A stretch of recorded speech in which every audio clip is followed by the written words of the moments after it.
అడిగోపల లీలావతి. అది ఈతముక్కల, కొత్తపట్నం మండలం, ప్రకాశం జిల్లా. నేనైతే ధ్యానంలోకొచ్చి 10 సంవత్సరాలవుతుంది. ధ్యానంలోకి రాకముందు కాళ్ళు నొప్పులుగా ఉండి, గ్యాస్ ట్రబుల్ ఉండి, ఎంతో బాధలు పడేదాన్ని. ఏదో ఆర్థికంగా గాని అన్ని విధాలు గూడా సమస్యలతో ఉండేదాన్ని. ధ్యానంలోకొచ్చినాక కాళ్ళు నొప్పులంటూ శుభ్రంగా తగ్గిపోయినియి. బిళ్ళలు వేసుకోవటం లేదు. గ్యాస్ ట్రబుల్ తగ్గింది. ఆర్థికంగా గాని అన్ని విధాలు బాగానే ఉంటుంది. ముఖ్యంగా బ్రహ్మర్షి సుభాష్ పత్రి గారికి, నా నా స్వర్ణలత మేడం గారికి నా ఉదయపూర్వకం కృతజ్ఞతలు. పెరిమి రోజు ఉదయం 5 గంటల నుంచి 6 గంటల దాకా చేస్తాము. మధ్యాహ్నం 11 నుంచి 1 దాకా చేస్తాము. సాయంత్రము 6 గంటల నుంచి 9 దాకా చేస్తాం ఇంట్లో. వెళితే పిరమిడ్‌కెళ్తాం. లేకపోతే ఇంట్లోనే చేస్తున్నాం ఇప్పుడు. ధ్యానం చేసినా ఆరోగ్యం బాగా ఉంది.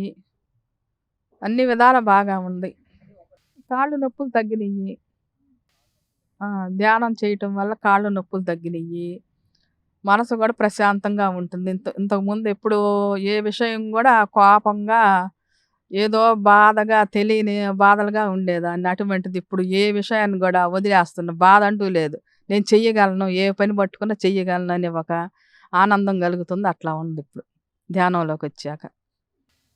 మాంసాహారం తినేటప్పుడు అప్పుడు 10 సంవత్సరాల ముందు తినేటప్పుడు ఒళ్ళు బరువుగా, ఏ పని చేద్దామన్నా చెయ్యొచ్చులే, బడలిగ్గా చెయ్యొచ్చులే తర్వాత అని ఏమైనా తాత్సారంగా ఆ పని అట్లానే వదిలేసేదాన్ని.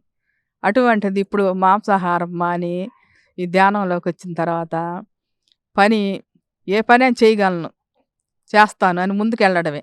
ఇంట్లో పని గాని, ఏ పనులైనా గాని. అట్లా ఉంది పని. శాకాహార ర్యాలీలో అందరం పాల్గొన్నాం. 2000 మంది దాకా. ఆ రోజు ఎంతో ఎనర్జీ, ఎర్రటి ఎండలో గూడా ఎట్లా తిరిగామో మాకు అట్లా అంత బాగా ఉంది. ఎర్రటి ఎండలో బాగానే ఉంది ఆ రోజు. హ్మ్. మంచి అనుభవం ఉందమ్మా.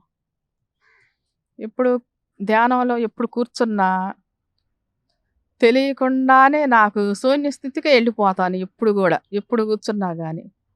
ఆ తర్వాత ఏదో తెలియని ఒక విధంగా కనపడుతుంటది. ఎక్కువ దేవుళ్ళు కనిపిస్తారు. తెల్లటి వెలుగులుగా సూర్యుడు కనిపిస్తుంటాడు ఇప్పుడు ధ్యానంలో కూర్చున్నప్పుడు.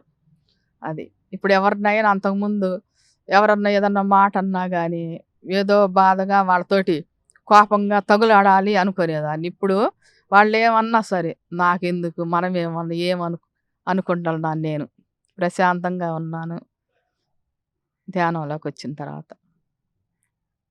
నా ఈ అవకాశం ఇచ్చిన పిఎంసి ఛానల్ వారికి, పత్రిజీ సార్‌కి అందరికి నా కృతజ్ఞతలు.